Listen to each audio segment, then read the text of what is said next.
कि आने वाले बजट में किस तरीके का मोमेंटम हम लोगों को देखने को मिलेगा और बेस्ट ट्रेडिंग अपॉर्चुनिटी को ऑप्शन में किस तरीके से आइडेंटिफाई करना है, उसके पीछे का लॉजिक क्या है। तो सबसे पहले कुछ बेसिक बातें मैं आपको बताना चाहता हूँ। जब भी मार्केट में बजट का या फिर और कोई इवेंट होता है तो इवेंट के दौरान हम लोगों को किस तरीके से प्ले करना चाहिए, इसको हम लोग समझने की कोशिश करते हैं। अभी इवेंट जो रहते हैं वो दो टाइप के इवेंट रहते हैं। पहला होता है जो हम लोगों को कन्फर्म होता है कि इस डेट के ऊपर इवेंट होने वाला है, तो ये डेट हम लोगों को पता रहती है। और दूसरा जो इवेंट होता है वो सडन इवेंट होता है, जिसके बारे में हम लोगों को कुछ आइडिया नहीं होती। मान लो कि सडन इवेंट में जैसा सर्जिकल स्ट्राइक का इवेंट हो गया या फिर कुछ एक बड़ा अनाउंसमेंट ग्लोबल मार्केट में आ गया, वो टाइप के इवेंट जिनको हमें कुछ भी आइडिया नहीं रहती। और डेट अनाउंस होने वाले इवेंट रहते हैं, जैसे कि अपना बजट वाला इवेंट हो गया जिसमें हम लोगों को डेट पता रहता है, या फिर इलेक्शन डिक्लेरेशन रिजल्ट रहता है, वहाँ पे हम लोगों को डेट पहले से ही पता रहता है। तो जब भी डेट पहले से पता रहता है, ये इवेंट में ऑप्शन बाइंग में ट्रेड करना थोड़ा डिफिकल्ट होता है। लेकिन सडन इवेंट जो आते हैं वो सडन इवेंट में ऑप्शन बाइंग में बेस्ट अपॉर्चुनिटी हम लोगों को मिल जाता है। इसके पीछे का मैं आपको लॉजिक बताता हूँ। जब आपको लॉजिक समझ में आ जाएगा तब आप डिसाइड कर पाओगे कि ये बजट वाले वीक में किस तरीके से ट्रेड करना है। अभी जब भी मार्केट में बजट या फिर इलेक्शन रिजल्ट डिक्लेरेशन डे रहता है, जिसका डेट हमें पहले से पता रहता है, वो टाइम पे क्या होता है, तो कौन सा भी इवेंट वाला डे रहने दो इन दोनों में से, तो उसमें जनरली क्या हो जाता है, मार्केट में वोलेटिलिटी जो है वो वोलेटिलिटी बढ़ जाता है। वोलेटिलिटी बढ़ने के कारण क्या हो जाता है, ऑप्शन के जो प्रीमियम है ऑप्शन के प्रीमियम इमीडिएटली बढ़ जाते हैं। और ये बढ़े हुए प्रीमियम ऑप्शन बायर के लिए बहुत ही हेडेक का काम करते हैं। तो यहाँ पे जो जिस दिन रिजल्ट डिक्लेयर होना रहता है उससे पहले ऑप्शन के प्रीमियम बढ़ने की वजह से हम लोग ऑप्शन बायर के लिए थोड़ा डिफिकल्टी हो जाता है ये वाले डे पे। लेकिन जो भी सडन इवेंट रहता है, सडन इवेंट में ऑप्शन का प्रीमियम कम रहता है, तो यहाँ पे being as option buyer best opportunity हम लोगों को मिल जाता है। तो यहाँ पे सडन इवेंट में मैं ज़्यादा प्रेफर करता हूँ ट्रेड करने के लिए। और जब भी ऑप्शन बाइंग वाला मैं ट्रेड करता हूँ तो यहाँ पर वो एक बार अपना इवेंट निकल जाता है तो उसके बाद ट्रेंड मार्केट पकड़ लेता है। मैं अभी पुराने वाले चार्ट में आपको एक्सप्लेन करके बताऊंगा तो आपका अंडरस्टैंडिंग ज़्यादा क्लियर हो जाएगा। तो इसके पीछे का लॉजिक एक ही है कि प्रीमियम जब भी बढ़ जाता है तो बीइंग एज ऑप्शन बायर हम लोगों को ट्रेड करना बेटर रहता है। तो इस यहाँ पर हम लोगों के लिए इंपॉर्टेंट क्या है कि यहाँ पर ऑप्शन राइटिंग के अगर हम लोग पोजीशन बनाते हैं या फिर फ्यूचर के पोजीशन बनाते हैं तो वहाँ पे अच्छा खासा अपॉर्चुनिटी हम लोगों को मिल जाता है। अभी पुराना वाला अगर हम लोग डेटा देखते हैं तो मैंने अभी आपके सामने 2022-21 का डेटा आपको लगा के दिखाऊंगा।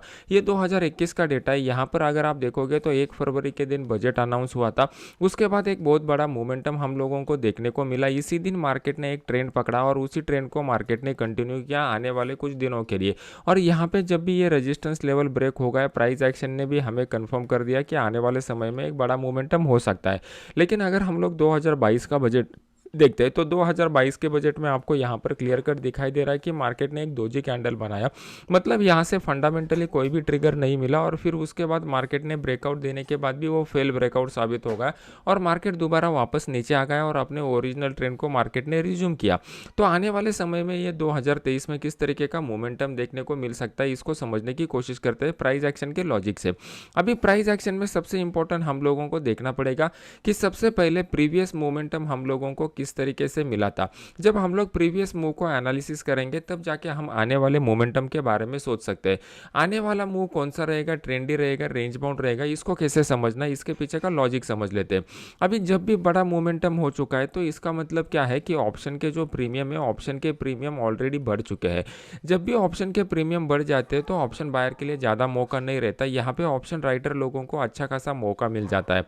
अभी ऑप्शन राइटर लोगों का इंटेंशन क्या रहेगा, बजट हम लोगों का वेंसडे वाले दिन है तो वेंसडे तक मार्केट में वो रेंज बाउंड रखने की कोशिश करेंगे। अगर ग्लोबल मार्केट ने कुछ ज़्यादा कुछ उछल कूद नहीं होती है तो अपना इंडियन मार्केट आने वाले 2 दिन में हम लोगों को रेंज बाउंड दिखाई देगा। मतलब इसी मोमेंटम में कहीं पे मार्केट मूव करेगा।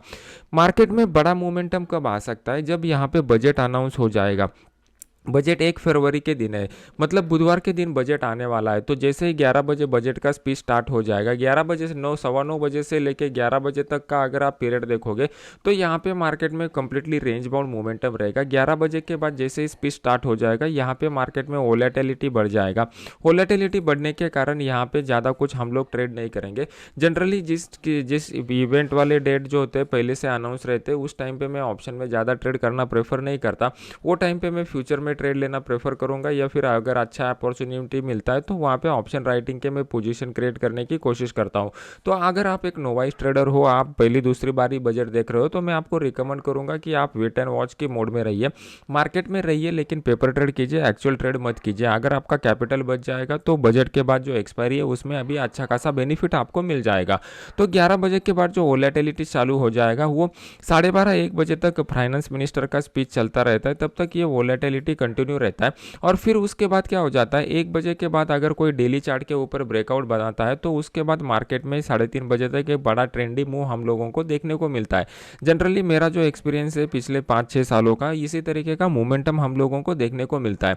तो 9:15 से लेकर 11 बजे तक अगर आपको कोई अपॉर्चुनिटी मिलता है तो यहाँ पे आप फ्यूचर में ट्रेड करना प्रेफर कीजिए, कम क्वांटिटी के साथ ट्रेड करना प्रेफर कीजिए। 11 बजे के बाद 1 बजे तक आप बिल्कुल भी ट्रेड मत कीजिए, क्योंकि यहाँ पे वोलेटिलिटी बहुत ज़्यादा रहने वाला है। सिर्फ मार्केट को ऑब्जर्व कीजिए, फाइनेंस मिनिस्टर के स्पीच को सुनिए, तो वहाँ पे आपका लर्निंग बढ़ जाएगा। और 1 बजे के बाद अगर डेली प्लस इंट्राडे के टाइम फ्रेम में एक अच्छा ब्रेकआउट मिलता है तो बहुत ही बढ़िया ट्रेंडी मोमेंटम हम लोगों को देखने को मिल सकता है। तो यहाँ पे ऑप्शन बाइंग का एक बेस्ट अपॉर्चुनिटी भी हम लोगों को मिल जाएगा, जिसके लिए हमें तैयार रहना है रिस्क लेके। लेकिन रिस्क कितने अमाउंट का लेना है? अगर आपको बजट के दिन ट्रेड करना है, मैं तो रिकमेंड करूंगा कि नोवाइस ट्रेडर बजट के दिन बिल्कुल मत ट्रेड कीजिए, आप वेट एंड वॉच के मोड पे रहिए। और जो थोड़े बहुत जिनको एक्सपीरियंस है, जिन्होंने 1-2 बजट ऑलरेडी देखे हुए हैं, तो इन्होंने इस मंथ में मतलब जनवरी मंथ में जितना भी प्रॉफिट बनाया रहेगा, मैक्सिमम उसका 10 से 15% का ही रिस्क लेके वहाँ पर ट्रेड कीजिए। ये बजट के बाद जो नेक्स्ट वीकली एक्सपायरी हम लोगों को मिलने वाला है, वहाँ पे बढ़िया मोमेंटम भी आने की प्रोबेबिलिटी है। अभी यहाँ पे जैसा मैंने आपको बताया कि ऑलरेडी बड़ा मोमेंटम हो चुका है, तो मार्केट रेंज बाउंड रहने की हाई प्रोबेबिलिटी है आने वाले 2 दिनों में। और बजट के दिन हम लोगों को एक बड़ा वोलाटाइल सेशन देखने को मिल सकता है। अभी बेस्ट ट्रेडिंग अपॉर्चुनिटी कहाँ पे मिलेगा, इसको समझने की कोशिश करते हैं। मार्केट में अगर आप देखोगे तो आपको क्लियर कर दिखाई दे रहा है कि मार्केट जो है वो अप ट्रेंड में बना हुआ है।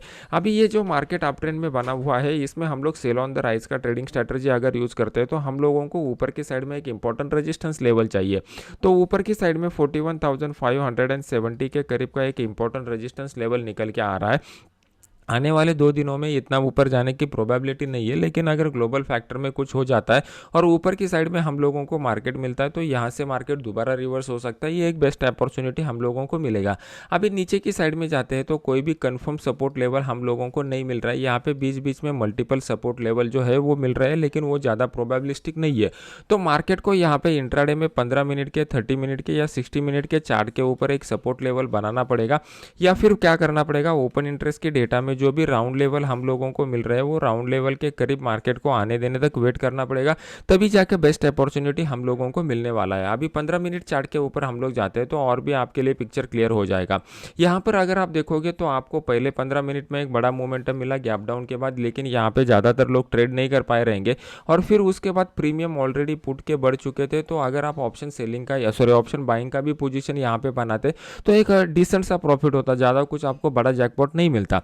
मार्केट अगर रेंज बाउंड जोन में चला जाता है तो रेंज बाउंड जोन में चला जाने के बाद क्या हो जाएगा, यहाँ पर एक अच्छा खासा प्रीमियम डीके हो जाएगा। प्रीमियम डीके होने के कारण ऑप्शन के प्रीमियम कम हो जाएंगे, और फिर उसके बाद मार्केट में अगर ब्रेकआउट मिलता है इधर अपसाइड या डाउन साइड की तरफ, तो वहाँ पे हम लोगों को बेस्ट ट्रेडिंग अपॉर्चुनिटी मिलेगा। तो मंडे के दिन आप क्या कीजिए, थोड़ा वेट एंड वॉच की मोड में रहिए मंडे और ट्यूसडे के दिन, और मार्केट को ऑब्जर्व कीजिए। अगर यहाँ पे कोई प्राइस एक्शन बनता है तभी जाके ट्रेड कीजिए, अदरवाइज कुछ ट्रेड करने की मत कोशिश कीजिए। ओपन इंटरेस्ट के डेटा के हिसाब से बेस्ट ट्रेड आपको कहाँ पे मिलेगा, इसको समझाने की कोशिश करता हूँ। ओपन इंटरेस्ट की डेटा के हिसाब से देखेंगे तो ये 40,000 का लेवल जो है ये हमारे लिए बहुत ही क्रूशियल लेवल निकल के आ रहा है मार्केट में। अगर आप ओपन इंटरेस्ट के डेटा में पुट के साइड का ओपन इंटरेस्ट देखते हैं तो one of the highest open interest यहाँ पर डेवलप हो चुका है। तो अगर 40,000 के लेवल को मार्केट यहाँ पर डाउन साइड की तरफ कंसोलिडेट करके ब्रेक करता है, तो इस केस में हम लोग 40,000 का जो पुट है वो 40,000 के पुट को यहाँ पर बाय कर सकते हैं।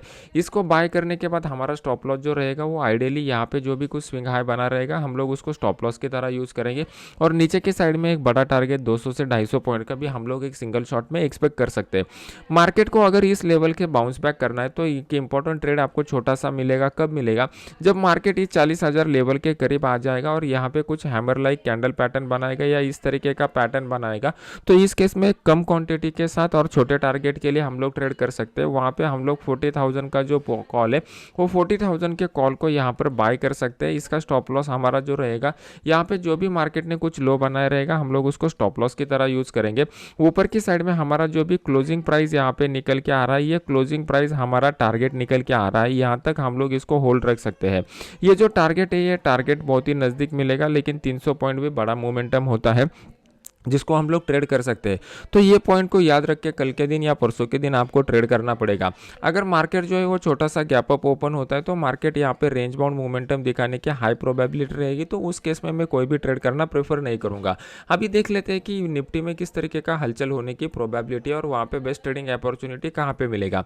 यहाँ पे सेम जिस तरीके का बैंक निफ्टी में प्राइस एक्शन स्ट्रक्चर बन रहा था, अप्रोक्सीमेटली उसी टाइप का प्राइस एक्शन स्ट्रक्चर यहाँ पे निकल के आ रहा है। ऊपर की साइड में हमारे लिए इंपॉर्टेंट लेवल जो निकल के आ रहा है वो 17,774 के करीब का आ रहा है। यह हमारे लिए एक इंपॉर्टेंट रेजिस्टेंस लेवल की तरह काम करेगा। तो आने वाले 2 दिनों में अगर मार्केट यहाँ पर इस तरीके का कोई प्राइस एक्शन का पैटर्न बनाता है तो एक सेलिंग का अपॉर्चुनिटी क्रिएट हो जाएगा। उस केस में हम लोग 17,800 का जो पुट है वो 17,800 के पुट को मैं यहाँ पर बाय करना प्रेफर करूँगा। नीचे की साइड में मुझे ऑलमोस्ट 100 पॉइंट का या फिर 150 पॉइंट का भी टारगेट यहाँ पर एक्सपेक्टेड है, जो आने वाले समय में देखने को मिल सकता है। यहाँ पे मार्केट अगर मान लो कि ऊपर की साइड में नहीं जाता तो इंट्राडे में अगर अपॉर्चुनिटी ढूंढना है तो 15 मिनट चार्ट के ऊपर जाना पड़ेगा।